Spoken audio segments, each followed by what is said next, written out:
बच्चों anomalous behaviour of water. Anomalous behaviour of water. Anomalous मतलब strange behaviour of water. Anomalous का मतलब होता है स्ट्रेंज बिहेवियर ऑफ वाटर। ठीक है, बस 2-3 पॉइंट्स है, लेकिन ये पॉइंट्स बहुत इंपॉर्टेंट है। ठीक है ना, तो उसको हम लोग देखेंगे। तो पहला वही लिखिए, first point, the density of ice is less then. First point ये मैं पहले ही बता चुका हूं, लेकिन कोई बात नहीं। Density of ice is less than the density of water. Density of ice is less than the density of water. अरे क्या हो गया, तुम हृदय ऐसे ऊट पटांग क्यों लिख रहे हो इधर से उधर से? ऐसे लिखोगे तो कैसे मिलेगा, प्रॉपर बनाओ ना। एनॉमलस है, अच्छा एनॉमलस क्यों है बेटा, एक बार बताओ। सॉलिड लिक्विड गैस, उसमें सबसे ज्यादा डेंस। हाँ, लेकिन एनॉमलस इस रीजन से है बेटा, लिक्विड से इन जब जनरल ट्रेंड से कोई डिसओबे करता है तो उसको एनॉमलस बोलते हैं। तो बेटा लिक्विड की डेंसिटी कम होती है ना सॉलिड से, और यहां हमें क्या देखने को मिला, उल्टा। तो बेटा एनॉमलस हो गया इस वजह से, क्योंकि जो जनरल ट्रेंड है उससे अलग चल गया। हाँ बाकी वो बात सही है आपकी, लेकिन जनरल ट्रेंड से अलग चल गया। तो बच्चों ये मैं पहले बता चुका एक बार कि density of ice is less than the density of water, ये इसका एनॉमलस बिहेवियर है। तो बच्चों रो वाटर जो होता है वो 1000 केजी पर मीटर क्यूब होता है, हम कई बार लिख चुके हैं इसको। रो आइस जो होता है बेटा वो 998 केजी पर मीटर क्यूब होता है, ये दूसरी बार लिख रहे हैं। 998 केजी पर मीटर क्यूब होता है। ठीक है ना, तो बेटा वैसे होना ऐसा नहीं चाहिए था, क्योंकि आइस जो है वो ज्यादा डेंसर होना चाहिए था, बिकॉज ऑफ, क्योंकि ये सॉलिड स्टेट है, लिक्विड स्टेट है, तो लिक्विड स्टेट से सॉलिड ज्यादा डेंस होता है, ऐसा हम एक्सपेक्ट कर रहे थे, लेकिन ऐसा होता है। इसका रीजन क्या होता है बच्चों, इसका रीजन होता है हाइड्रोजन बॉन्डिंग। हाइड्रोजन बॉन्डिंग और वाटर के शेप के कारण एक यूनिक स्ट्रक्चर फॉर्म होता है, जिसके अंदर गैप बच जाते हैं, जिसकी वजह से ऐसा बिहेवियर आपको देखने को मिलता है। दूसरा बच्चों, सेकेंड इसके अंदर लिखिए, सेकेंड बिहेवियर आ जाइए। अभी फिजिक्स से सर, फिजिक्स से कोई बात नहीं, बाद में करना।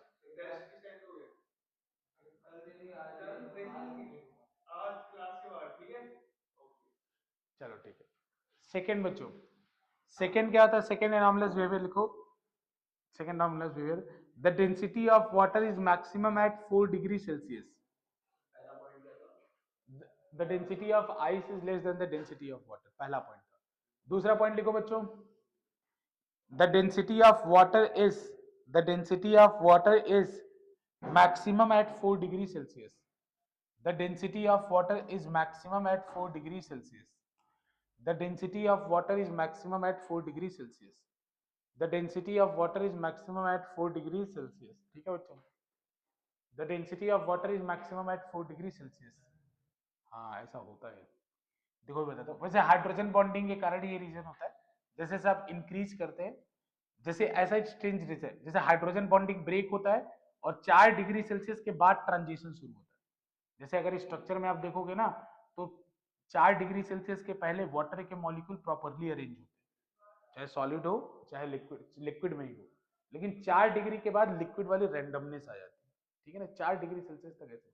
और बाकी अगर इसमें बात करें बच्चों, तो एक्सपेरिमेंटल डेटा है, 4 डिग्री सेल्सियस पे ही क्यों आप पूछोगे, तो बच्चों ये एक्सपेरिमेंटली प्रूवन है। ठीक है ना, एग्जैक्टली हाँ, लेकिन थोड़ा बहुत एक्सप्लेन करना हो तो जैसा मैंने बताया वैसे कर सकते हैं। अदरवाइज 4 डिग्री सेल्सियस पे ही क्यों है, इसके लिए फिर एक्सपेरिमेंटल डेटा बोला जाएगा बेटा इसको। तो यहाँ पे देखो बेटा, डेंसिटी ऑफ वाटर मैक्सिमम कितने पे होता है, at 4 degree Celsius. 4 degree Celsius में मैक्सिमम होता है। कितना होता है बच्चों, तो ऊपर वाला होता है। कितना होता है, ऊपर वाला होता है 1000 केजी पर मीटर क्यूब। ऊपर जो डेंसिटी निकाली गई वो कितने डिग्री सेल्सियस पे निकाली गई, 4 डिग्री सेल्सियस पे। बच्चों एक बात बताओ, नॉर्मल ट्रेंड क्या है, नॉर्मल ट्रेंड है कि अगर आप टेम्परेचर बढ़ाएंगे तो वॉल्यूम बढ़ेगा या घटेगा, टेम्परेचर बढ़ाएंगे तो वॉल्यूम बढ़ेगा या घटेगा, वॉल्यूम बढ़ेगा। बेटा वॉल्यूम भी बढ़ता है, लेंथ भी बढ़ता है, एरिया भी बढ़ता है। तो अगर वॉल्यूम बढ़ेगा तो डेंसिटी क्या होगा, डेंसिटी का फॉर्मूला क्या होता है बच्चों, मास अपॉन वॉल्यूम। तो बेटा अगर वॉल्यूम बढ़ रहा है तो डेंसिटी क्या होगा, कम होगा, तो डेंसिटी कम होगा। तो बच्चों ये है नॉर्मल बिहेवियर, मतलब हम ऐसा चाहते थे या ऐसा होना चाहिए था, हम ऐसा एक्सपेक्ट कर रहे थे कि ऐसा ही हो। लेकिन बच्चों देखा क्या गया कि जब वाटर का टेम्परेचर 0 डिग्री सेल्सियस से 4 डिग्री सेल्सियस बढ़ाया गया, 0 to 4 डिग्री सेल्सियस बढ़ाया गया, तो यहाँ टेम्परेचर बढ़ रहा है बच्चों, इसका वॉल्यूम डिक्रीज किया और डेंसिटी इंक्रीज किया। 0 to 4 डिग्री सेल्सियस पे इसका वॉल्यूम डिक्रीज किया और डेंसिटी इंक्रीज किया। लेकिन 4 degree Celsius to 100 degree Celsius, 4 degree Celsius to 100 degree Celsius इसने नॉर्मल ट्रेंड को फॉलो किया, वॉल्यूम बढ़ा और डेंसिटी घटा, ट्रांजिशन हो रहा था, उसके बाद वो नॉर्मल बिहेवियर शो करता था, वाटर में रहता है। हालांकि एग्जैक्टली जो आपका क्वेश्चन है 4 डिग्री सेल्सियस पे क्यों होता है, तो वो तो एक्सपेरिमेंटल डेटा है, उसमें हम कुछ नहीं कर सकते, ठीक है ना। तो इसी का अगर ग्राफ प्लॉट करें, ये एनॉमलस बिहेवियर इन दोनों में से कौन सा है, ये वाला है, ये बच्चों एबनॉर्मल बिहेवियर है, ये आपका एनॉमलस बिहेवियर है, क्योंकि इसमें ऐसा नहीं होना चाहिए था। इसका अगर हम ग्राफ प्लॉट करें बच्चों, तो ग्राफ, ये ग्राफ देखो कई एग्जाम में डायरेक्ट आया है, ये जो ग्राफ अभी मैं प्लॉट कर रहा हूँ, ये बहुत सारे एग्जाम में डायरेक्ट ग्राफ आया है। कौन सा ग्राफ, वाटर का टेम्परेचर बढ़ा रहे हैं, विच ग्राफ इज करेक्ट। तो देखो बच्चों density, which graph is correct for density and temperature graph, इसका ग्राफ कुछ ऐसे होता है बच्चों, ऐसे होता है। तो ये बीच में ऐसे 4 डिग्री सेल्सियस है, मतलब मैंने थोड़ा ज्यादा कर लिया,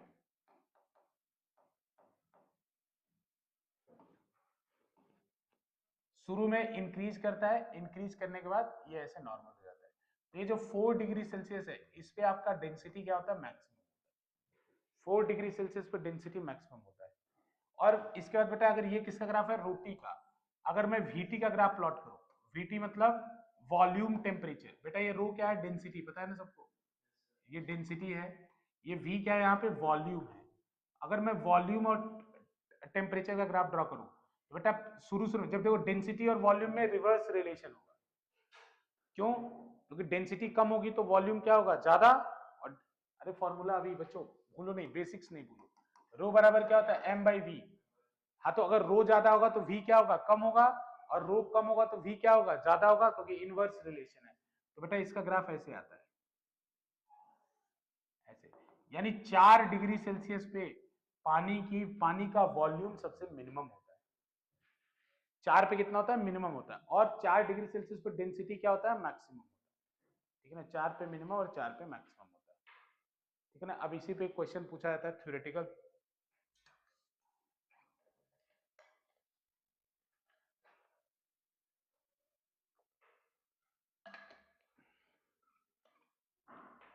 बना लो ग्राफ, 4 पे मिनिमम, 4 पे, आगे चले जाए। ये ग्राफ बहुत इंपॉर्टेंट है, क्योंकि इधर से सोचने में कंफ्यूजन हो सकता है, उधर से आपको एकदम क्लैरिटी रहेगा, वो ग्राफ को देख के आपको पता चल जाएगा कि टेम्परेचर बढ़ाने पे क्या होता है। चले आगे। अब देखो बच्चों एक बात, हाँ ठीक है, हो चले आगे, लिखो, लिखो बच्चों, क्वेश्चन लिखो। A glass is fully filled, a glass is fully filled with water at 4 degree Celsius. A glass is fully filled with water at 4 degree Celsius. A glass is fully filled with water at 4 degree Celsius. ठीक है ना, fully filled with water at 4 degree Celsius. Full stop कर देखो, it will overflow, it will overflow, it will overflow, पहला option, it will overflow when, it will overflow when, पहला option बच्चों heated, दूसरा option cooled, तीसरा option both, चौथा ले सकते हो नन ऑफ दीज।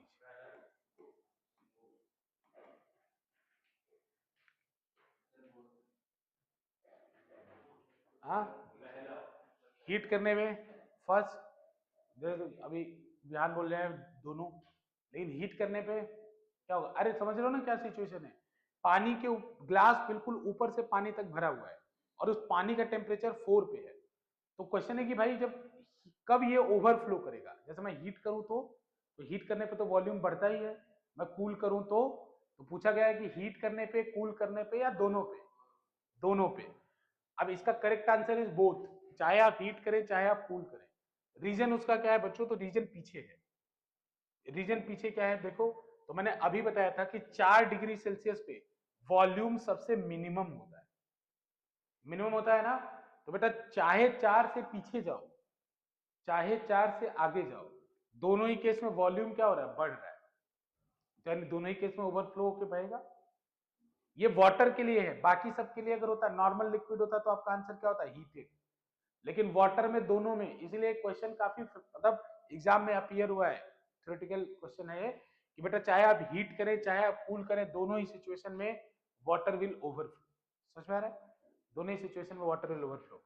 बच्चों एक क्वेश्चन और पीछे मेरे को याद आ गया अभी, वो अभी आपसे पूछ रहा था ना, वो आइस वाला केस था, डेंसिटी ऑफ आइस वाला लिखा था ना ऊपर। एक क्वेश्चन और आता है कि बच्चों अगर मान लो कोई कंटेनर है, पहले पॉइंट गए, उसके अंदर इस तरह से आइस, शायद मैं पहले पूछ चुका हूं, आइस इस तरह से डाला हुआ है, तो जब आइस मेल्ट करेगा तो इसका लेवल क्या होगा, शायद मैं पूछ चुका हूं, मुझे याद आ रहा है कि बेटा ये आइस एक जग के अंदर आप डाल दीजिए, एक कंटेनर के अंदर डाल दीजिए, डला हुआ मतलब डालने के बाद ये सिचुएशन, तो आपको पता है आइस फ्लोट करेगा क्योंकि आइस की डेंसिटी कम है, तो आइस की डेंसिटी कम है तो it will float on water. तो जब ये वाटर में फ्लोट करेगा और पूरा का पूरा आइस ये मेल्ट हो गया, तो मेल्ट होने के बाद वाटर के लेवल पे क्या इफेक्ट होगा, मैंने एक क्वेश्चन लास्ट में पूछा था, तो बेटा कोई इफेक्ट नहीं हुआ, कोई इफेक्ट नहीं होगा। उसका रीजन क्या है, तो मैंने आपको बताया था कि केवल कितना परसेंट, 2% या समथिंग 0.2% वॉल्यूम आइस का वाटर के बाहर होता है, कितना 0.2%। तो बेटा अगर 0.2% वॉल्यूम बाहर होता है तो अगर वो मेल्ट भी कर गया तो इतना ही तो वॉल्यूम इंक्रीज करेगा। अब वॉल्यूम ये लेवल कब बढ़ जाता, लेवल ऐसे बढ़ जाता कि जैसे मान लो इतना आइस बाहर होता, तो मेल्ट करने के बाद इतना पोर्शन एक्स्ट्रा ऐड होता लिक्विड में, तो लेवल बढ़ जाता। लेकिन बेटा आइस ऑलरेडी वाटर के अंदर होता है, इसका 99.8% वॉल्यूम वाटर का क्या, आइस का क्या होता है, वाटर के अंदर होता है। तो अगर पिघल भी गया तो 0.2% ही तो अंदर जाएगा, और 0.2% अंदर जाएगा तो उससे कोई फर्क नहीं पड़ेगा। क्यों, क्योंकि बेटा आइस ज्यादा वॉल्यूम लेता है वाटर से, आइस ज्यादा वॉल्यूम लेता है वाटर से। मैंने एग्जांपल बताया था कि अगर फ्रीजर में आप बॉटल रख दोगे तो फ्रीज करने के बाद बॉटल फूल जाता है, अगर पूरा ऊपर तक ब्रिम तक भर के रख दो फ्रीजर में, तो वाटर जब फ्रीज होता है तो फूल जाता है। फूलता क्यों है, 1 kg पानी को कम वॉल्यूम चाहिए और 1 kg आइस को ज्यादा वॉल्यूम चाहिए, क्योंकि आइस की डेंसिटी कम है। इसलिए आइस जब पिघलेगा तो कुछ वॉल्यूम खाली भी करेगा, उसी में जाके वो 0.2% सेटल हो जाएगा। तो इतना मतलब याद रखना है कि आपका लेवल नहीं बढ़ेगा। ये बस रिमाइंड करा रहा हूँ, हालांकि पीछे एक बार डिस्कस कर लिया था मैंने। अब बच्चों इसमें तीसरा पॉइंट और आखिरी पॉइंट लिखो, तीसरा और आखिरी पॉइंट लिखो। The temperature of water, the temperature of water, the temperature of water below a frozen lake, the temperature of water below a frozen lake, the temperature of water, the temperature of water below a frozen lake, the temperature of water below a frozen lake is always 4 degrees Celsius. The temperature of water below a frozen lake is always 4 degrees Celsius. Always 4 degree Celsius. सुनो बच्चों, ये भी एक करिश्माई बात है। जैसे हम लोग बोलते हैं ना कि इस नेचर के अंदर क्या है, इंटेलिजेंस है। ये जो हमारा नेचर है, इस नेचर को अगर ध्यान से आप देखोगे, ठीक है ना, यारी दोस्ती से अलग, तो इसके अंदर आपको इंटेलिजेंस दिखाई पड़ेगी। इंटेलिजेंस क्या दिखाई पड़ेगी, जैसे बच्चों आइस का डेंसिटी वाटर से कम क्यों हुआ, अगर कभी क्वेश्चन करोगे तो तुम्हें आंसर आएगा कि अगर मान लो आइस डेंसर होता तो आइस जमता तो किधर जाता, नीचे जाता। बेटा नीचे जाता तो पूरी एक्वेटिक लाइफ फ्रीज हो जाती, तो पूरा एक्वेटिक इकोसिस्टम खत्म हो जाता, ठीक है ना, जो कोल्ड कंट्री जो एक्वेटिक इकोसिस्टम खत्म हो जाता। लेकिन अब क्या होता है, आइस जब जमता है तो ऊपर आता है और नीचे वाटर बना रहता है। समझ रहे हो कि नहीं, तो एक तरह समझ सकते हो नेचर ने बाकी सब में तो ऐसा किया, लेकिन एक एक्सेप्शन डाल दिया ताकि एक्वेटिक लाइफ आप देखोगे ना, तो ये जितनी भी चीजें हो रही सब आपको बचाने के लिए हो रही। नेचर में जो भी एक्सेप्शन हुए सब आपको बचाने के लिए हुए। जैसे मैंने एग्जाम्पल पीछे दिया था फ्लूड में भी, कि अगर ड्रैग फोर्स नहीं होता तो बारिश 3000-4000 किलोमीटर पर आवर की रफ्तार से होती, ठीक है ना। तो एक्वेटिक कोई भी आप बाहर जाते हो तो गोली के जैसे बारिश लगती, ठीक है ना। लेकिन वो ड्रैग फोर्स क्या करता है, ड्रैग फोर्स की वजह से हार्डली बारिश ये पहले तो एक रफ्तार से होती है 4-5 किलोमीटर 6 किलोमीटर, बहुत आंधी तूफान चला गया तो 15-20 किलोमीटर पर आवर से होती है, ठीक है ना। तो नेचर ने आपको जगह जगह बचाया है। तो उसी सिचुएशन में बच्चों बोला एक्वेटिक लाइफ, जैसे मान लो कोल्ड कंट्रीज है तो कोल्ड कंट्रीज में बाहर का टेम्परेचर हो गया -20 डिग्री सेल्सियस, ठीक है ना। तो भाई एक्वेटिक लाइफ इंसान रहेगा तो वो फिर क्या करेगा भाई, हीटर वगैरह चला लेगा, ठीक है ना, जैकेट्स वगैरह पहन लेगा।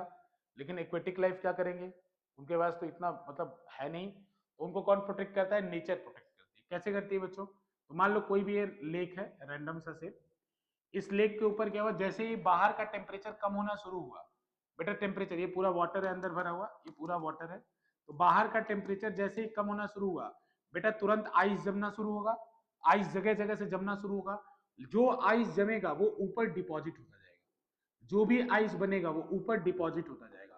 तो बच्चों जब ऊपर डिपॉजिट होगा तो आइस की एक लेयर ऊपर बन जाएगी, बनती जाएगी ना, और जितना जितना ज्यादा फ्रीज होगा वाटर उतना थिक लेयर आइस का होगा। जैसे बच्चों अभी कोल्ड कंट्रीज में क्या क्या होता है, जैसे लेक होता है, लेक के ऊपर फिर गेम होता है, आइस हॉकी होती है, ठीक है ना। तो अभी वो गर्मियों में तो लेक रहता है, वो सर्दियों में प्लेग्राउंड हो जाता है, समझ रहे हो कि नहीं समझ रहे हो, क्योंकि इतनी थिक लेयर हो जाती है आइस की, और जितना ज्यादा ठंडी होगा उतना थिक लेयर ये आइस का होगा। तो बच्चों मैं अभी क्या बता रहा था आपको कि अगर ऐसा हो गया तो नीचे वाटर जो बचेगा उसका टेम्परेचर हमेशा 4 डिग्री सेल्सियस पे होगा। मैं आपको ये बता रहा था, चाहे बाहर टेम्परेचर -40 ही क्यों ना हो जाए, अंदर जो वाटर लेक के बचेगा उसका टेम्परेचर हमेशा कितना होगा, 4 डिग्री सेल्सियस। अब ऐसा क्यों है, समझने की बात बच्चों की, ऐसा है ही क्यों सर, तो बच्चों इसका रीजन ये है कि मान लो कोई पार्ट ठंडा हुआ वाटर, और ये सारा वाटर अभी 4 पे, अब ये पानी ठंडा होता रहा, ठंडा होने के बावजूद, ठंडा होने के बाद किसी भी एक पार्टिकल को देखो बच्चों, इधर ध्यान दो, फोकस फोकस, ठंडा होने के बाद किसी भी एक पार्टिकल को देखो बेटा, मान लो इसका टेम्परेचर, अभी एक ही को समझ रहे हैं जिससे आपको क्लैरिटी मिले, इसका टेम्परेचर 3 डिग्री सेल्सियस हो गया, जैसे 4 से, मान लो 4 से ठंडा होते किसी एक पार्टिकल का टेम्परेचर 3 हो गया, तो बताओ बच्चों 3 डिग्री सेल्सियस पे जो डेंसिटी ऑफ वाटर होगा वो 4 डिग्री सेल्सियस पे जो डेंसिटी ऑफ वाटर होगा उससे कम होगा या ज्यादा, 3 डिग्री सेल्सियस पे जो डेंसिटी ऑफ वाटर होगा और 4 डिग्री सेल्सियस पे जो डेंसिटी ऑफ वाटर होगा उसमें कम डेंसिटी किसका होगा, 3 होगी। तो बेटा 4 पे तो सबसे ज्यादा होता है ना डेंसिटी, 3 पे क्या होता है, डेंसिटी कम होता है। तो बेटा जैसे ही किसी भी वाटर मॉलिक्यूल का टेम्परेचर 4 से कम होकर 3 हुआ, तो 3 हुआ तो 3 होते ही वो क्या हो जाएगा, लाइट हो जाएगा, हल्का हो जाएगा, हल्का मतलब उसकी डेंसिटी कम हो जाएगी, और बेटा डेंसिटी कम हो जाएगा तो कहां जाएगा, ऊपर, और ऊपर जाके क्या हो जाएगा, फ्रीज हो जाएगा। अब फ्रीज हो जाएगा तो बोलोगे सर सारा ही फ्रीज हो जाना चाहिए वाटर, तो बेटा सारा वाटर भी फ्रीज नहीं होगा, क्यों नहीं होगा, तो उसका रीजन है बेटा ice is a great insulator of heat. Ice क्या होता है, हीट का इंसुलेटर होता है, इसीलिए पोलर रीजन में लोग इग्लू बना के रहते हैं, इग्लू देखते हैं ना, बुक्स वगैरह में देखा होगा, एक डोम टाइप का घर होता है वो आइस का बना होता है, ठीक है ना। और मैं आपको एक एग्जांपल बता रहा हूँ, जैसे एक आइस का जो बड़ा सा क्यूब ले लो, क्यूबॉइड आइस का है ना, जिसको आप बर्फ की सिल्ली बोलते हैं, उसको मान लो जो लेजर कटर होता है ना, जिससे आयरन भी कट जाता है, ऐसा एक लेजर कटर होता है, उस लेजर कटर से मैं अगर इस जो जानते हैं ना बड़ा बड़ा क्यूब मिलता है इसका, उस क्यूब को मेल्ट करूं, वो जो लेजर कटर का टेम्परेचर इतना ज्यादा होता है कि it can cut the iron. अब इसको अगर मैं कट करूं, आइस को बोलूं कितना टाइम लगेगा उससे मेल्ट करने में, तो बेटा it will take 3 to 4 hour. Reason उसका क्या है, लोहे जैसी चीज कट जा रही है, फिर आइस को ऐसा आइस को नहीं हो पा रहा है, तो बेटा आइस के एक लेयर को जब हीट मिलेगी तो पिछले वाले लेयर को पता भी नहीं चलेगा, क्योंकि वो पिछले वाले लेयर पे वो इंसुलेटर होता है ना, तो एक लेयर को हीट मिली तो पिछले वाले को पता नहीं चला। आयरन में क्या है, एक लेयर को हीट मिली तो तुरंत नीचे वालों को पता चलने लगेगा, हीट का ट्रांसफर हो जाएगा ना आयरन में, आइस में नहीं होता ट्रांसफर, आइस ट्रांसफर ही नहीं करता, भले अपने कुर्बान हो जाएगा, फिर अगले की बारी आएगी, फिर अगले की बारी आएगी, लेकिन ऐसे एक साथ आइस गर्म नहीं होगा। अगर बड़ा आइस का पीस है तो आपको इस तरह पिघलाने में, ये चैलेंज मैंने डिस्कवरी पे देखा था। हाँ हाँ, लेकिन अगर आइस छोटा रहेगा तो खत्म हो जाएगा, लेकिन बड़ा अगर आइस लेंगे तो बिल्कुल ऐसा है, ठीक है ना, क्योंकि बच्चों ये आइस को याद रखना है, एक इंसुलेटर था, तो दो कारण होता है, जैसे आपसे पूछेगा कि 4 डिग्री पे ही क्यों होगा, क्योंकि आइस एक ग्रेट इंसुलेटर होता है हीट को, एकदम बाहर से अंदर का कनेक्शन ब्रेक कर देगा, समझ में आ रहा है ना, बाहर से अंदर का कनेक्शन ब्रेक कर देगा, इसीलिए 4 डिग्री सेल्सियस होता है। ये पानी की अभी मैंने जितनी चीजें बताई है वो बहुत इंपॉर्टेंट है, याद रखिएगा। अलग अलग कंपटीशन में डायरेक्ट डेटा आएगा इसका, डायरेक्ट एकदम पका पकाया था। अब बच्चों हम लोग थोड़ा चलते हैं हीट कैपेसिटी के ऊपर। हीट कैपेसिटी, हीट कैपेसिटी, इसको कैपिटल एस से डिनोट करो, हीट कैपेसिटी। थोड़ा सा केमिस्ट्री में भी ये हो गया था। हीट कैपेसिटी लिखो, it is the heat required, heat capacity, it is the heat required, heat capacity, it is the heat required to raise the temperature, it is the heat required to raise the temperature of a substance, of a substance by unit value, it is the heat required to raise the temperature of a substance by unit value, by unit value, it is the heat required to raise the temperature of a substance by unit value, by unit value। ठीक है ना बच्चों। अब इसमें देखो heat capacity हमेशा आपको calculate करके किसी को देना होगा, या तो आप किसी का निकाल सकते हो। तो अगर मान लो मुझसे किसी ने हीट कैपेसिटी मुझे बता दिया, एग्जांपल से आपको समझा रहा हूं कि मान लो मुझे किसी ने बोला कि सर ये जो ऑब्जेक्ट है, कोई भी ऑब्जेक्ट हो सकता है वो, उसका हीट कैपेसिटी है 10 calorie per degree Celsius, 10 calorie per degree Celsius. Calorie भी एनर्जी की यूनिट है, पता ना आपको बच्चों। एक कैलोरी में कितना जूल होता है, 1 कैल में कितना जूल होता है, 4.18 joule, 1 calorie per degree Celsius इसकी यूनिट है बच्चों। 1 कैलोरी का मतलब होता है 4.18 जूल, अप्रोक्सीमेटली उसको क्या ले सकते हैं हम लोग, 4.2। 1 calorie is equal to, example, तो बच्चों आपने कोई चीज खरीद के लाया मार्केट से, उसके ऊपर लिखा था heat capacity is equals to 10 calorie per degree Celsius. तो वो आपसे क्या कहना चाहता है, वो आपसे कहना चाहता है इस ऑब्जेक्ट का टेम्परेचर अगर 1 डिग्री सेल्सियस से बढ़ाना है तो आपको कितना हीट देना पड़ेगा, 10 कैलोरी। समझ में आ रहा है ना। अगर इसी ऑब्जेक्ट का टेम्परेचर मुझे 5 डिग्री सेल्सियस से बढ़ाना है तो कितना हीट देना पड़ेगा, 50 कैलोरी। 1 से बढ़ाने के लिए 10, तो 5 से बढ़ाने के लिए कितना देना पड़ेगा, 50। तो बेटा इसका फॉर्मूला क्या बन जाएगा, तो इसका फॉर्मूला बन जाएगा डेल्टा क्यू बराबर, अगर हीट, डेल्टा क्यू मतलब हीट, हीट अगर आपको निकालना है तो उसका फॉर्मूला हो जाएगा एस इंटू डेल्टा टी। बेटा डेल्टा टी क्या था, आपने कितने से टेम्परेचर बढ़ाया, वो डेल्टा टी है। जैसे 50 से बढ़ाया तो डेल्टा टी यहाँ रख दो 50, एस की वैल्यू गिवन होगी तो ये आपका रिलेशन हो जाएगा, डेल्टा क्यू बराबर एस डेल्टा टी। ठीक है ना। देखो याद नहीं करना है, समझना है, समझ लोगे हमेशा हमेशा के लिए हो जाएगा। एस दिया है, एस का यूनिट खुद बताता है आपको कि करना क्या है। वो बोल रहा है कि एक डिग्री सेल्सियस से बढ़ाने के लिए इतना कैलोरी, तो इतने से बढ़ाने के लिए कितना चाहिए, यूनिटरी मेथड लगा लेना बच्चों। अब उसके बाद चलो लगते हैं specific heat capacity, specific heat capacity. बच्चों देखो आगे मैं जितना भी टॉपिक पढ़ाऊंगा सब कैलोरी में पढ़ाऊंगा, ठीक है ना। अब बोलोगे सर जूल जूल चलते चलते अचानक कैलोरी कहां से आ गया, ठीक है कि नहीं बच्चों। ऐसा इसलिए आ गया कि कैलोरी में डेटा जो होते हैं बहुत सुंदर होते हैं, ठीक है ना, और जूल में डेटा थोड़े से डेसिमल पॉइंट्स के होते हैं। तो किसी भी मोमेंट पे अगर मुझे कन्वर्ट करना हुआ तो कर लूंगा, लेकिन अगर मान लो मुझे कन्वर्ट नहीं भी करना, डायरेक्ट जूल में करना है, तो कैलोरी से सीख लो, जो कॉन्सेप्ट कैलोरी में रहेगा वही यूनिट तो अलग है, वही जूल में रहेगा। तो कैलोरी में आसान क्यों होता है, जैसे मैं आपको आगे इसको बताऊंगा कि वाटर का स्मॉल एस लिख लो पहले फिर बताता हूँ। और जो दूसरा इसी में हेडिंग डालो, हाँ हाँ हाँ हाँ, तो खाने वाली कैलोरी भी तो एनर्जी ही होती है बेटा। आप खाना थोड़ी खाते हो, वो बोलते हैं इतनी कैलोरी मैंने एनर्जी, इतनी कैलोरी मैंने फूड, तो कैलोरी मतलब इस फूड के अंदर इतनी एनर्जी है, उतना मैंने कंज्यूम कर लिया। Calorie is the unit of energy जो मेडिकल में यूज होता है। इसका मतलब वो नहीं है इतनी कैलोरी मैंने बर्न कर ली, इतना कैलोरी का मैंने फूड खाया। तो कैलोरी मतलब वैसे मास का यूनिट नहीं है, ये एनर्जी का यूनिट है, ठीक है ना। उसको यूज करते हम लोग कि इतना एनर्जी मैंने खा लिया। Specific heat capacity, specific heat capacity, बेटा इसको स्मॉल एस से डिनोट करते हैं, specific heat capacity small S से डिनोट करते हैं। इसके बारे में वो कैपिटल एस से स्मॉल एस से लिखो, it is the heat required, it is the heat required to raise the temperature, it is the heat required to raise the temperature, it is the heat required to raise the temperature of unit mass, it is the heat required to raise the temperature of unit mass by unit value, to raise the temperature of unit mass by unit value, it is the heat required to raise the temperature of unit mass by unit value, it is the heat required to raise the temperature of unit mass by unit value।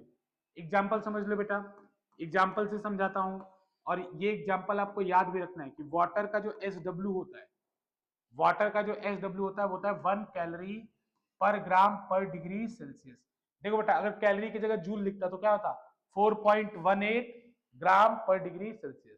तो थोड़ा calorie रख लिया कि अच्छा रहेगा calculation में, last में convert कर देंगे SW। तो बच्चों ये क्या कह रहा है, इसको समझ लो। SW मतलब specific heat capacity of water. तो बच्चों यूनिट को ध्यान से देखो, यूनिट को ध्यान से देखो, हाँ हाँ, ग्राम डिग्री सेल्सियस अपॉन में है।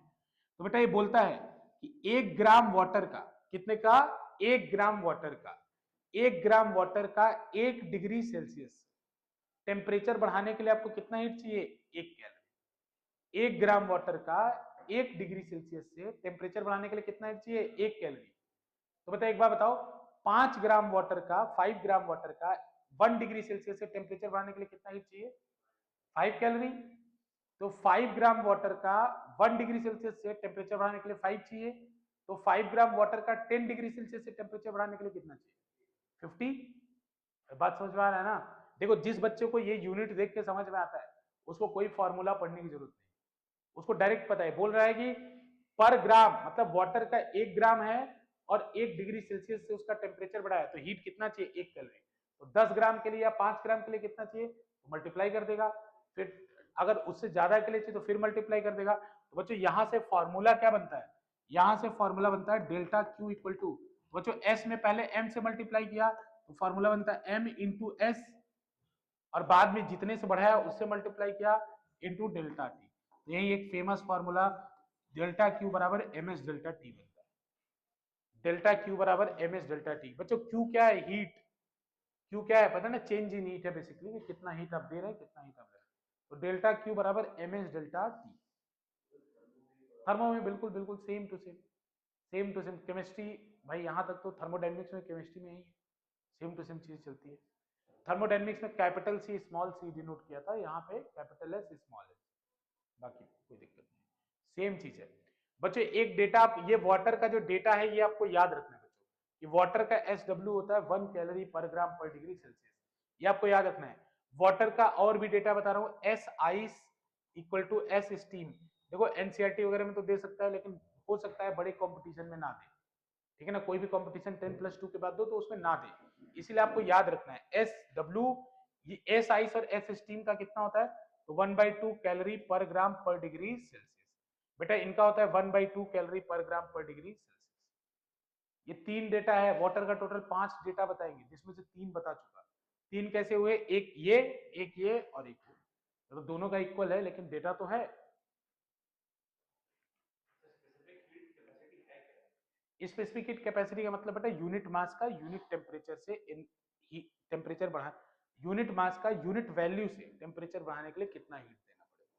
बेसिकली हम क्या करें, हीट और टेम्परेचर के बीच में रिलेशन पढ़ते हैं, उन रिलेशन के बीच में कुछ कॉन्स्टेंट सामने आ रहे हैं जो अलग अलग प्रॉपर्टीज ऑफ मटेरियल पे डिपेंड कर रहे हैं। ये रिलेशन किसके बीच में पड़ रहा है, हीट और टेम्परेचर के बीच में। हीट और टेम्परेचर के बीच में क्या रिलेशन, ये हमें रिलेशन आ रहा है, बीच में कुछ कांस्टेंट आ रहे हैं। बच्चों ऊपर वाले फॉर्मूले और नीचे वाले फॉर्मूले को देख के आप मुझे ये बता सकते हो कि हीट और स्पेसिफिक हीट और हीट कैपेसिटी में क्या रिलेशन है। तो बच्चों देख लो, कैपिटल एस बराबर स्मॉल एम इंटू एस, तो भी लिख लेना कि अगर कैपिटल एस किसके इक्वल होता है, small M into M into small S, मतलब स्पेसिफिक हीट कैपेसिटी में एम से मल्टीप्लाई कर दोगे तो कैपिटल एस आ जाएगा ना। बच्चों ये सब बेसिक बेसिक चीजें क्लियर है, कर लोगे ना।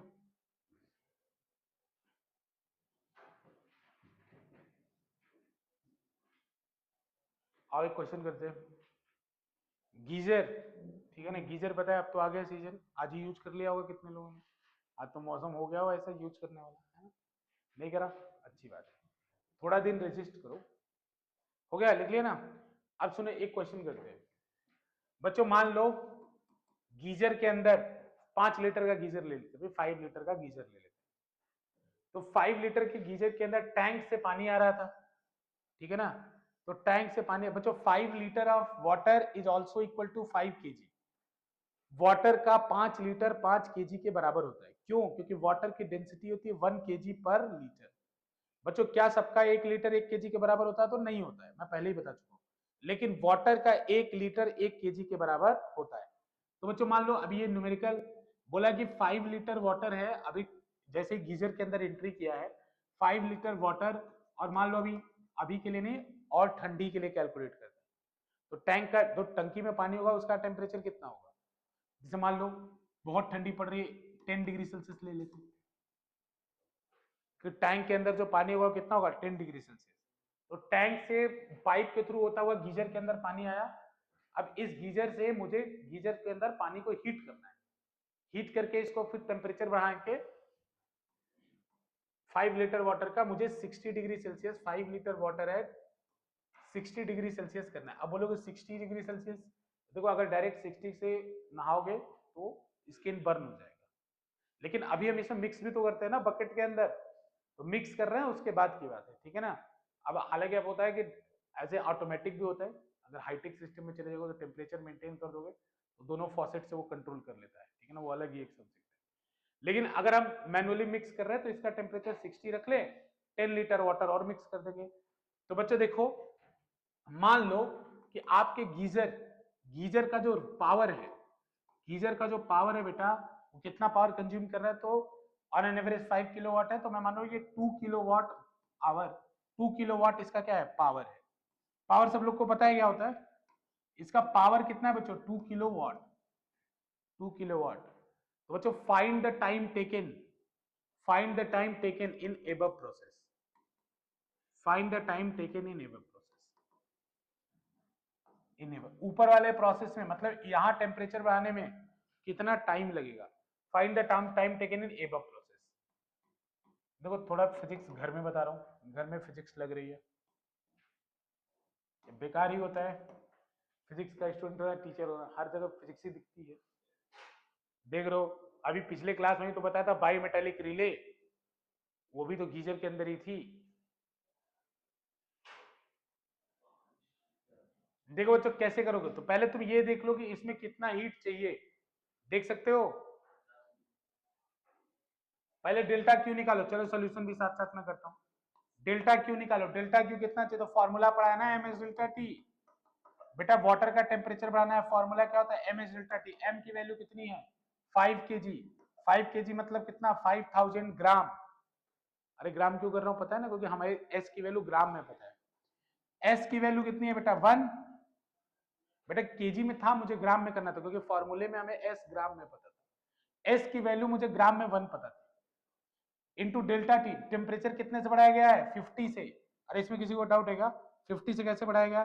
तो final minus initial, 60 minus 10। Temperature कितने से बढ़ाया गया? 60 से। तो ये कितना आएगा? तो ये आ जाएगा बच्चों 50। तो ये जगह 50 इंटू 250 इंटू 10⁻².5, 25 इंटू 10⁻⁴। अब ये 3 आएगा क्या? क्यों 4 ही आएगा ना। 25 इंटू 10⁻⁴। बच्चों ये आंसर किसमें आया? किसमें आंसर है? कैलोरी में। बेटा इसको जूल में बदल, ये कैलोरी में आया, इसको जूल में बदलना पड़ेगा क्योंकि यहाँ वाट है।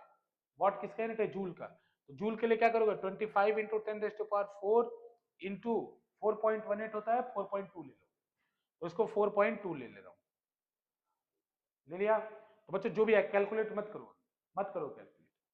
अब इतना हीट चाहिए, तो इतना हीट सप्लाई कौन करेगा? गीजर। गीजर में कौन करेगा? इलेक्ट्रिसिटी। तो बच्चों अगर जिसको पता ना हो, भूल गया हो, बहुत पहले की बात हो गई हो, तो पावर इक्वल टू क्या होता है? वर्क डन बाई टाइम या energy by time. Power equal to क्या होता है? एनर्जी बाई टाइम या वर्क डन बाई टाइम। तो बच्चों अगर एनर्जी मुझे चाहिए तो क्या फॉर्मूला का? P into.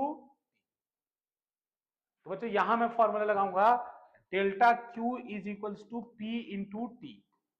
पी क्या है? उस मशीन का पावर जो एनर्जी दे रहा है। टी क्या है? टाइम। तो बेटा बस लगा लो 24 इंटू 10⁻⁴ इंटू 4.2 इंटू बेटा टी निकालना है, सॉरी ये तो एनर्जी है ना, इतना एनर्जी चाहिए। और ये किसके इक्वल का? पावर इंटू टाइम के। पावर कितना है? 2 किलोवाट, यानी 2 इंटू 10⁻³ इंटू टी। बच्चों किलोवाट को वाट में बदला है, किलोवाट को वाट में बदला। अब जो भी आंसर है इसका आंसर है, जो भी आंसर है 10⁻³ 10⁻³ एक पावर बच जाएगा, 42 इंटू 24 हो जाएगा बच्चों, या 21 इंटू 24 करना जरा, 21 इंटू 24 जो आएगा वही आंसर है।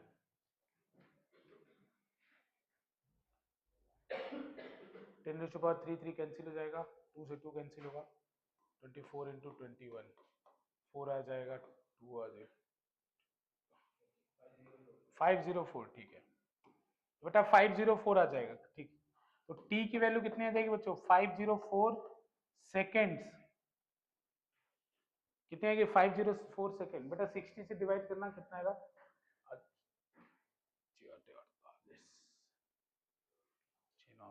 लगभग 6 मिनट के लगभग आएगा, 6 to 7 मिनट्स लगभग, 6.5 समथिंग या 6 पॉइंट। डायरेक्ट कट रहा है क्या, कट रहा है तो काट देना। 84 60 से 8 पॉइंट कितना आ रहा बेटा, अरे नहीं करण बेटा 60 से करना है डिवाइड ना, 8.4 आएगा करण। करो बेटा करो, अरे ऐसा मत करो यार, तुम लोग मैथ का वाट लगाओगे यार बच्चों, ये इसको 60 से डिवाइड कर तो मिनट में आएगा, तो 8.4 मिनट आएगा, 8.4 मिनट आएगा, ठीक है ना। तो देखो गीजर में 8 मिनट लगना चाहिए, हालांकि ये मैंने 100% इफिशियंसी माना है। 100% इफिशियंसी का मतलब जितना इलेक्ट्रिकल इनपुट ले रहा है सब आउटपुट में कन्वर्ट कर रहा है, लेकिन मशीन में ऐसा होता नहीं है। देखो इस क्वेश्चन में एक और चीज मैं ऐड कर सकता था, the efficiency of machine is 80%, ठीक है ना। तब क्या करते, जो यहाँ पे पावर है उसके आगे 0.8 से मल्टीप्लाई करते, 80% मतलब 80/100 से मल्टीप्लाई करते, क्योंकि जो पावर ये इलेक्ट्रिकली ले रहा है वो पूरा आउटपुट में नहीं बदल रहा है, केवल उसका 0.8 बदल रहा है, तो 0.8 से मल्टीप्लाई करना पड़ता है, लेकिन इतना कॉम्प्लिकेट हम क्यों ही करें, ठीक है ना, इसलिए आपको सिंपल समझा। ये एक प्रैक्टिकल एप्लीकेशन है, इस तरह का क्वेश्चन आपको बस क्लैरिटी ऑफ थॉट के लिए बताया कि कैसे आपको चीज हो सकता है। चलो बच्चों आगे चलते हैं। बच्चों अगला हम लिखेंगे, लिखना चलो बच्चों लिखो, इसमें स्टेट चेंज के लिए हम पढ़ेंगे, पर हेडिंग डालो लैटेंट हीट, लैटेंट हीट, अगला हेडिंग डालो latent heat, latent heat given during the change in state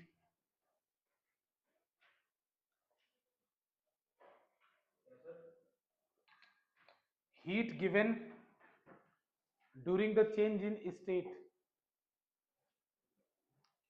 is not reflected, heat given during the change in state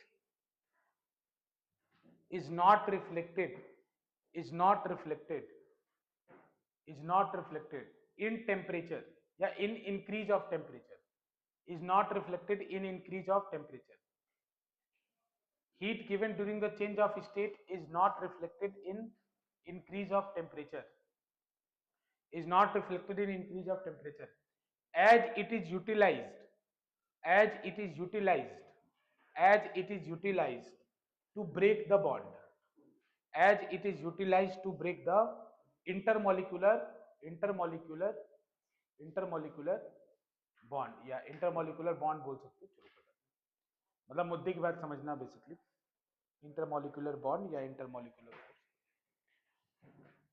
ठीक है लिख लिया बच्चों। अब सुनो ध्यान से, एक एग्जांपल समझते हैं, इस बात को अपने दिमाग में चलाते रहना क्योंकि इसी के ऊपर न्यूमेरिकल बनेगा, बहुत ही ध्यान से इसको समझो, इस स्टेप को दिमाग में रखना, जब कोई भी आपको हीट करो किसी चीज को तो क्या क्या बात का ध्यान रखना है। जैसे मान लो बच्चों ये आइस है, ये मैंने आइस ले लिया और ये आइस है ऐसे करके, ये आइस पड़ा हुआ है किसी कंटेनर में, इस कंटेनर में मैंने थर्मामीटर लगा दिया, इस कंटेनर में मैंने थर्मामीटर लगा दिया और अभी ये आइस पड़ा है -20 डिग्री सेल्सियस, आइस पड़ा है -20 डिग्री सेल्सियस। अब नीचे बेटा मैं यूनिफॉर्म रेट से हीट दे रहा हूं, यूनिफॉर्म रेट से मैं नीचे हीट दे रहा हूं, यूनिफॉर्म रेट से मतलब हर तरफ हीट यूनिफॉर्म है, यूनिफॉर्म रेट से हीट कर रहा हूं। यूनिफॉर्म रेट का मतलब क्या होता है, हर second same amount of heat supply कर रहा हूं, तो होगा क्या बेटा, इसका टेम्परेचर बढ़ेगा -20 से -15, -15 से -10, -10 से -5, समझ रहे हो ना, बढ़ेगा ना, तो माइनस में कम होना मतलब बढ़ना, -5, -5 से -2, -2 से -1, -1 से 0। तो ये टेम्परेचर मुझे यहाँ दिखता जाएगा, स्केल में इसमें दिखता जाएगा, थर्मामीटर में दिखता जाएगा। तो मैं देख रहा हूँ कि जैसे जैसे मैं हीट देता जा रहा हूँ ग्रेजुअली ये थर्मामीटर बढ़ते जा रहा है, बढ़ने के बाद ये 0 पे जैसे ही पहुंचा बेटा, 0 पे जाके स्टक हो गया, 0 पे जाके क्या हो गया, स्टक हो गया। अब ये 0 पे जाके स्टक क्यों हुआ? अब 0 के बाद आप हीट देते जाओगे, देते जाओ, हीट देते जाओ, फिर भी इसका टेम्परेचर बढ़ने वाला नहीं है, यानी थर्मामीटर में जो रीडिंग है वो बढ़ने वाली नहीं है। 0 डिग्री सेल्सियस तक जैसे जैसे हीट दिया आपने टेम्परेचर बढ़ा, लेकिन 0 पे जाके स्टक हो गया। कब तक स्टक रहेगा? जब तक पूरा का पूरा आइस वाटर में कन्वर्ट ना हो जाए। तो बच्चों जब तक पूरा का पूरा आइस वाटर में कन्वर्ट नहीं होता है तब तक ये टेम्परेचर क्या रहेगा? ये टेम्परेचर बच्चों 0 पे स्टक रहेगा। तो 0 पे स्टक रहेगा, इसीलिए इसका नाम लैटेंट हीट है। लैटेंट का मतलब होता है बच्चों हिडन।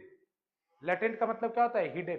तो बेटा कहने का मतलब है कि जब स्टेट चेंज के दौरान आप हीट को दे रहे थे तो वो हीट टेम्परेचर में नहीं दिखा, क्योंकि टेम्परेचर तो रुक गया था 0 पर। तो वो हीट गया कहां? तो बेटा वो हीट गया वाटर से, आइस से ज्यादा फ्री मॉलिक्यूल वाटर में है, आइस से ज्यादा फ्री मॉलिक्यूल वाटर में है ना, तो ये जो आइस आइस के बीच का अट्रैक्शन था उसको ब्रेक करने में चला गया। तो इसीलिए इसका नाम क्या होता है? Latent heat. तो जब जब चेंज ऑफ स्टेट होगा आप जो हीट दोगे वो आपको टेम्परेचर के इंक्रीज में नहीं दिखेगा, ठीक है ना। तो इसमें मेरा क्वेश्चन है कि then what will be the temperature of the mixture of ice and water? तो आइस और वाटर के मिक्सचर का टेम्परेचर क्या होगा बताओ? What will be the temperature of mixture of ice and water? 0 degree Celsius. 0 degree Celsius होगा। क्यों? क्योंकि अभी बात को समझो, मैंने क्या बोला कि जब तक पूरा का पूरा आइस वाटर में कन्वर्ट नहीं हो जाता तब तक टेम्परेचर 0 पर रुका रहेगा। समझ में आएगा नहीं? तो चेंज ऑफ स्टेट के दौरान टेम्परेचर हमेशा 0 होता है, ठीक है ना। अगर थोड़ा भी मान लो कि अगर मान लो 10 ग्राम वाटर है, ठीक है ना, और उस 10 ग्राम आइस है, उसको आपने हीट किया, हीट करते करते लास्ट में 9 ग्राम वाटर हो गया, 1 ग्राम आइस बच गया। अब मेरे से कोई पूछे कि अब बताओ इस मिक्सचर का टेम्परेचर क्या है, तो बिना क्षण गवाए मैं बोलूंगा 0 है। अगर थोड़ा भी आइस बच गया ना तब तक टेम्परेचर 0 रहेगा। जब तक सारा का सारा आइस वाटर में कन्वर्ट नहीं होता तब तक टेम्परेचर बढ़ने वाला नहीं है। सारा का सारा आइस जब वाटर में कन्वर्ट हो गया अब टेम्परेचर क्या करेगा? बढ़ जाएगा। अब बढ़ेगा, जैसे जैसे हीट दोगे फिर बढ़ता जाएगा, बढ़ता जाएगा, बढ़ता जाएगा, बढ़ता जाएगा, बढ़ता जाएगा, फिर 100 पे जाके रुक जाएगा। फिर वही बात, 100 पे जाके आप हीट देते जाओगे, टेम्परेचर 100 पे रुका रहेगा। बच्चों वाटर का टेम्परेचर कभी भी 120 नहीं हो सकता रूम टेम्परेचर, रूम मतलब खुले एटमॉस्फेयर में। मतलब जैसे अगर कोई बोले कि पानी 120 डिग्री सेल्सियस पे, एकदम गलत बात है, हो ही नहीं सकता, क्योंकि मैक्सिमम टेम्परेचर बॉइलिंग पॉइंट हो सकता है। समझ में आया ना? तो आगे जाके फिर 100 पे भी रुक जाएगा। 100 पे कब तक रुका रहे? जब तक पूरा का पूरा वाटर वेपर में ना बदल जाए, तब नहीं। अभी पिछले क्लास में तो बताया था, ओपन एटमॉस्फेयर में 100 से ऊपर नहीं था। प्रेशर कुकर के अंदर 100 से ऊपर होता है, आपको लास्ट क्लास में बताया था। प्रेशर कुकर के अंदर 110 120 होता है, ठीक है। लास्ट क्लास में बॉइलिंग पॉइंट एक्सप्लेन करते समय बताया था। लेकिन ओपन कंटेनर में 100 से ऊपर नहीं हो सकता, ठीक है। तो बच्चों जब चेंज ऑफ स्टेट हो रहा तो जो आपने हीट दिया वो कहाँ गया? वो गया बॉन्ड को ब्रेक करने में, ब्रेक करके उसको फ्री करने में, ठीक है ना। तो मैं इतनी बात समझता हूँ आपको समझ में आ गया होगा। तो बच्चों एक बार बताओ, वाटर और स्टीम के मिक्सचर का टेम्परेचर क्या होगा? 100 होगा बच्चों, ठीक है ना। तो अगर आइस प्लस वाटर का मिक्सचर होगा तो इसका टेम्परेचर हमेशा 0 होगा। अगर वाटर और स्टीम का मिक्सचर होगा तो इसका टेम्परेचर क्या होगा? हमेशा 100। समझ में आ गया सबको? तो बच्चों लिखो it is of two type. इस बेटा जैसे आइस और वाटर का है, ठीक है ना, तो आइस और वाटर का है तो वाटर को आप हीट करते जाओगे तो स्टीम में कन्वर्ट होता जाएगा, उसका टेम्परेचर नहीं बढ़ेगा। मतलब स्टीम, देखो it is of two type. पहला होता है latent heat of fusion, latent heat of fusion, latent heat of fusion, latent heat of fusion, इसको एल और नीचे एफ से डिनोट करूंगा। Latent heat of fusion, latent heat of fusion. बच्चों ये तब ये टर्म यूज करेंगे जब या तो सॉलिड से लिक्विड में कन्वर्जन हो रहा हो, सॉलिड टू लिक्विड हो रहा हो, या बच्चों रिवर्स लिक्विड से सॉलिड हो रहा हो, तब हम लोग एलएफ का इस्तेमाल करेंगे। बच्चों एग्जांपल से बता रहा हूं आपको, और ये आपको याद भी रखना है। वाटर का जो एलएफ होता है वो होता है 80 कैलोरी पर ग्राम। वाटर का एलएफ कितना होता है? 80 कैलोरी पर ग्राम। वाटर का एलएफ कितना होता है? 80 कैलोरी पर ग्राम। वाटर का एलएफ कितना होता है? 80 कैलोरी पर ग्राम। 80 कैलोरी पर ग्राम। इसका मतलब क्या होगा बच्चों? वाटर का एलएफ 80 कैलोरी पर ग्राम। तो देखो पहले तो आइस अगर मान लो 1 ग्राम आइस है, 1 ग्राम आइस है 0 डिग्री सेल्सियस पे, इसको अगर 1 ग्राम वाटर में कन्वर्ट करना है तो आपको कितना हीट देना पड़ेगा? 80 कैलोरी। इसका ये मतलब हुआ, ये बता रहा है 80 कैलोरी पर ग्राम, मतलब 1 ग्राम आइस को 1 ग्राम वाटर में कन्वर्ट करने के लिए आपको कितना हीट देना पड़ेगा? 80 कैलोरी। लेकिन कितने पे? 0 पर। अब ऐसा मत समझ लेना कि सर ने बताया था -20 डिग्री सेल्सियस पे 1 ग्राम आइस है, अब इसको अगर 1 ग्राम वाटर में बदलना है तो कितना हीट देना पड़ेगा? 80। नहीं, मैंने बोला जब 0 पर है तब। पहले तो 0 पे लाने पे देखो कितना हीट आपको देना पड़ेगा, लेकिन 0 पे जब आ जाए तो उसके बाद अगर आप 1 ग्राम आइस को 1 ग्राम वाटर में कन्वर्ट करोगे तो आपको कितना हीट देना पड़ेगा? 80 कैलोरी। ठीक है ना बच्चों? तो आप याद रखना। और इसका उल्टा भी समझो, अगर 1 ग्राम आइस है, 1 ग्राम वाटर है, उसको 1 ग्राम आइस में कन्वर्ट करना है, तो बेटा कितना हीट आपको निकालना पड़ेगा? 80 कैलोरी। दोनों बात है, अगर आइस से वाटर में कन्वर्ट करना है तो 80 कैलोरी देना पड़ेगा, वाटर से आइस में कन्वर्ट करना तो 80 कैलोरी निकालना पड़ेगा। तो दोनों। तो बच्चों अगर मान लीजिए मैं बोलूं 2 ग्राम आइस हो तब कितना देना पड़ेगा? 160। तो बच्चों यहां से फॉर्मूला डेल्टा क्यू का क्या बनता है? डेल्टा क्यू का फॉर्मूला बनता है m into L F. m into L F. बच्चों ये पर ग्राम के लिए है तो जितना ऐसे वैसे कर लो। जल्दी जल्दी लिखो लिखो बच्चों। दूसरा होता है latent heat of vaporization. Latent heat of vaporization. Latent heat of vaporization. Latent heat of vaporization, इसको कहते हैं बच्चों LV. Latent heat of vaporization LV बोलते हैं इसको। बच्चों ये कब यूज होगा? तो अब आपको क्लियर हो चुका होगा जब लिक्विड से गैस फेज में हम कन्वर्जन कर रहे हो, लिक्विड टू गैस जा रहा हूं या गैस से लिक्विड आ रहा हूं, दोनों केस में आप इसका इस्तेमाल कर सकते हैं। बेटा एलवी की वैल्यू वाटर के, ये बच्चों फॉर वाटर है, सबके लिए नहीं है। एलवी की वैल्यू वाटर के लिए कितना होता है बेटा? 540 कैलोरी पर ग्राम। मैंने बोला था मैं वाटर का 5 डेटा बताऊंगा, 3 पहले बता चुका हूं। एक specific heat capacity of water, दो एक specific heat capacity of ice, specific heat capacity of steam, और बच्चों अब ये latent heat of fusion of water और latent heat of vaporisation of, ये प्रॉपर्टीज सब वाटर वाटर का। बेटा ये तब है जब स्टीम वो वाटर से स्टीम में कन्वर्ट हो रहा है, ये तब का है। और ऊपर वाला तब है जब आइस से वाटर में कन्वर्ट हो रहा है। ठीक है, डन। अब एक छोटा सा न्यूमेरिकल करते हैं हम लोग।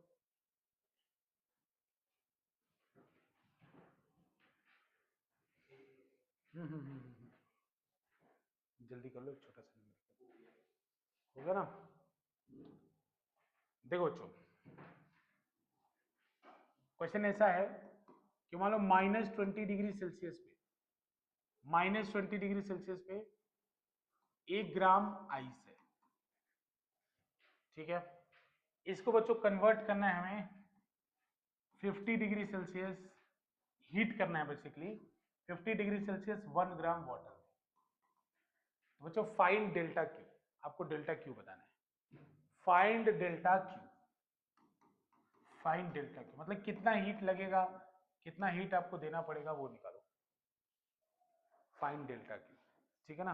तो एक बार लिख लो फिर मैं बताऊं क्या। 170 कैलोरी। बेटा -20 डिग्री सेल्सियस पे 1 ग्राम आइस, 1 ग्राम आइस है, इसको कन्वर्ट करना है 50 डिग्री सेल्सियस 1 ग्राम वाटर में, तो कितना हीट देना पड़ेगा? 150, 50, 80, 10, 90 गलत है। 140 होगा ना। अरे आइस के लिए 1/2 होता है ना बेटा, 1/2 होता है ना आइस के लिए, 140 होगा। सुनिए ध्यान से, इसके स्टेप्स क्या है। तो देखो पहले आइस को हीट करोगे तो क्या होगा, वही दिमाग जो समझाया था। आइस को हीट करोगे तो आइस पहले जाएगा 0 डिग्री सेल्सियस 1 ग्राम आइस में। अरे पहले आइस में ही तो टेम्परेचर बढ़ेगा। तो बेटा आपको इसमें कितना हीट देना पड़ेगा, तो फॉर्मूला लगाओगे डेल्टा क्यू बराबर M S delta T. Ice से आइस में आना, तो एम की वैल्यू कितनी है 1, एस की वैल्यू आइस की कितनी होती है 1/2 बताया पीछे, और टेम्परेचर कितने से बढ़ाया है 20 से, या ऐसे भी समझ सकते हो 0 माइनस माइनस 20, ऐसे भी समझ सकते हो। तो ये कितना आएगा आंसर, ये +20 आ जाएगा, तो ये 10 आ जाएगा, ये 10 कैलोरी हो गया। तो 0 डिग्री सेल्सियस 1 ग्राम आइस में कितना लग जाएगा 10 कैलोरी। बेटा इसको कन्वर्ट करना है फिर 0 डिग्री सेल्सियस 1 ग्राम वाटर में, अभी बताया था। यहां पे फॉर्मूला कौन सा लगेगा, डेल्टा क्यू बराबर चेंज ऑफ स्टेट हो रहा है ना, आइस से वाटर जा रहा है, तो लैटेंट हीट डेल्टा क्यू बराबर एम इंटू एल एफ। तो बच्चों एम की वैल्यू कितने हैं 1, मास कितना है 1 ग्राम, एल एफ कितना था वाटर का 80, तो ये कितना आएगा 80 कैलोरी। ठीक। अब बच्चों वाटर का टेम्परेचर राइज करना है, तो राइज करने के लिए फॉर्मूला डेल्टा क्यू बराबर एम एस डेल्टा टी। तुम याद रख सकते हो अगर सेम मीडियम है मतलब सेम स्टेट है तो M S delta T, state का चेंज हो रहा है तो एम इंटू एल।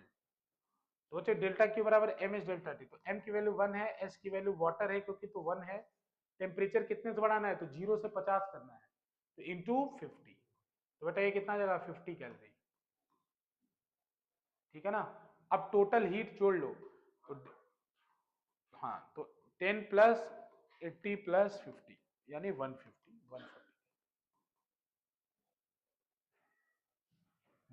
कैलोरी, ठीक है ना, समझ में आया ना। देख लो इसको, फिर आगे चलते हैं।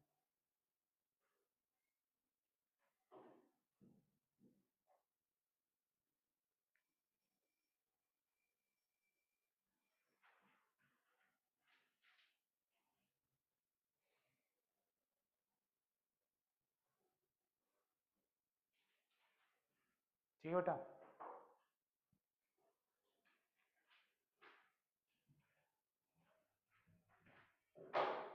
डन, ठीक।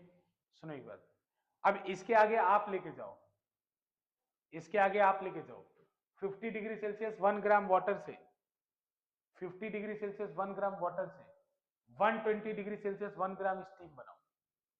50 डिग्री सेल्सियस 1 ग्राम वाटर से 120 डिग्री सेल्सियस 1 ग्राम स्टीम बनाओ और मुझे आंसर बताओ। स्टेप से याद रखना, हीट करोगे तो पहले क्या होगा, आप क्वेश्चन मैंने कर लिया 50 डिग्री सेल्सियस 1 ग्राम वाटर से, अब आपको जाना है 120 डिग्री सेल्सियस 1 ग्राम स्टीम।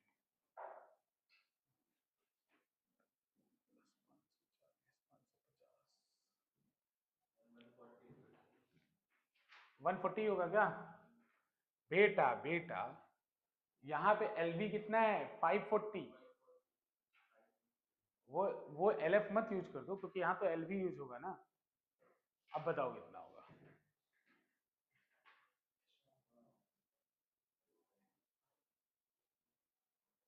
अब बताओ भैया। फिर 1/2 स्टीम के लिए यूज नहीं किए, करा था फिर तो गड़बड़ करा है कुछ। 50, रुक जा रुक जा, हाँ सही करा सही करा, 50, 540, 50, 90, 6, ठीक है ठीक है करेक्ट, करेक्ट है भैया, सही सही है। 540, 50, 10, सही है, सही आपकी बात सही है। बेटा क्या हुआ नहीं समझ में आ रहा है, पहले आया करो उसके साथ आया करो तब इसका कम्युनिकेट करके, पहले आया करो, जो दिक्कत है पूछा करो, ठीक है ना, ऐसे नहीं, नहीं तो ऐसे सफरिंग जारी रहेगी। आए तुम्हारा कैसे, डायरेक्ट ही निपटा दिए क्या तुम, अरे पहले 100 तक लेके जाओगे ना भाई, 100 डिग्री सेल्सियस 1 ग्राम पानी ले जाओगे ना पहले, डायरेक्ट ही थोड़ी कन्वर्ट हो जाएगा। तो इसके लिए फॉर्मूला क्या होगा, डेल्टा क्यू बराबर M S delta T, M S delta T है बेटा, तो एम की वैल्यू कितनी है 1, एस की वैल्यू पानी है 1, टेम्परेचर कितने से बढ़ाना है, तो 100 लेके गए ना, तो 100 माइनस 50, 50 आ जाएगा, तो यहाँ कितना आ गया 50 आ गया।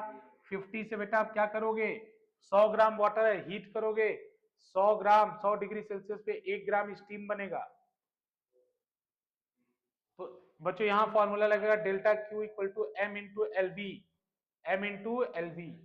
तो एम कितना आ जाएगा बेटा 1 इंटू 540, एल वी 540, हाँ 40, तो ये आ जाएगा 540, ठीक है ना।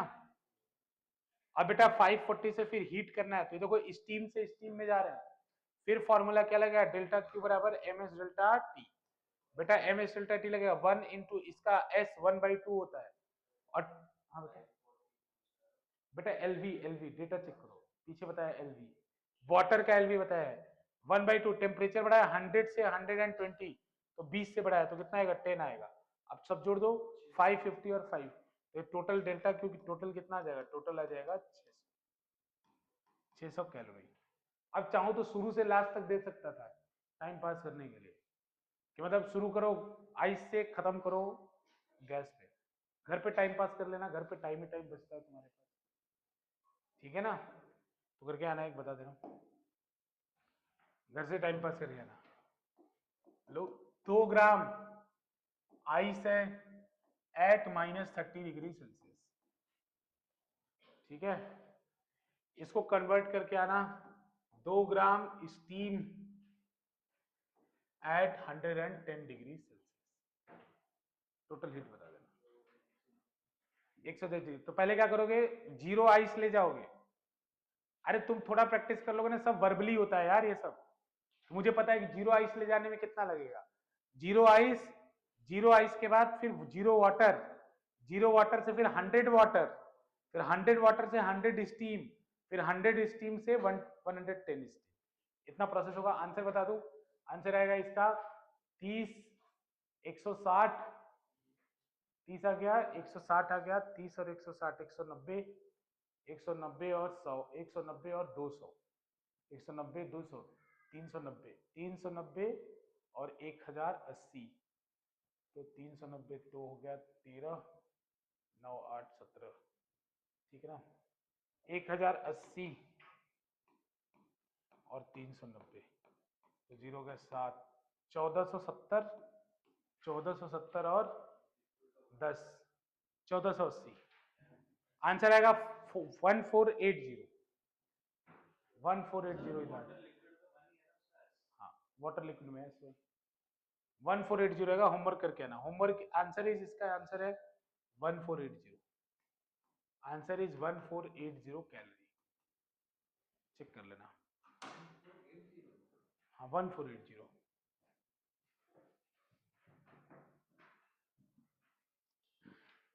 ठीक है।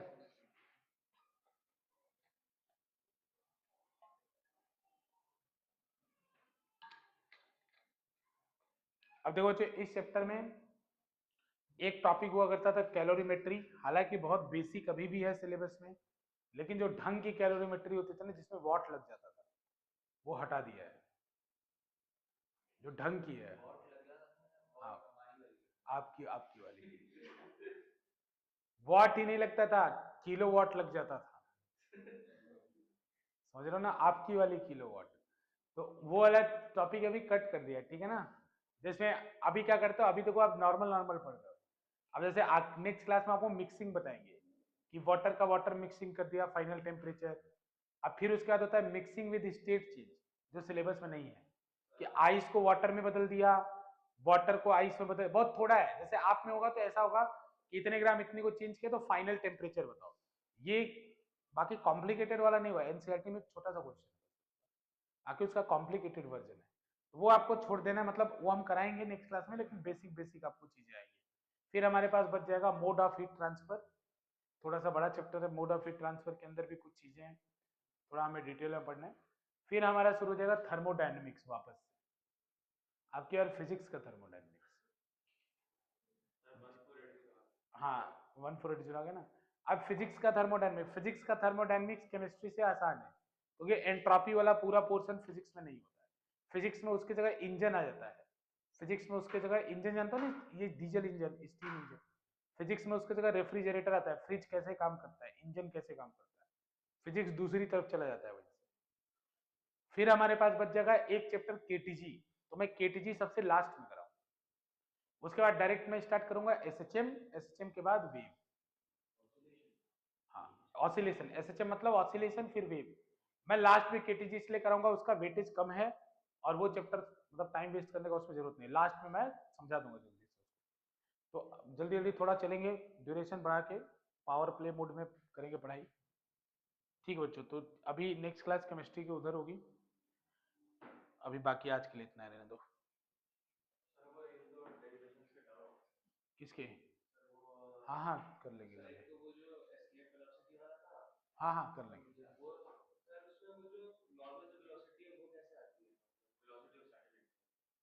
बेटा वो सेंट्रीपिटल फोर्स से आती है, centripetal force is equals to force of attraction. मैं बता दूंगा बता दूंगा। हाँ बता देंगे बता देंगे।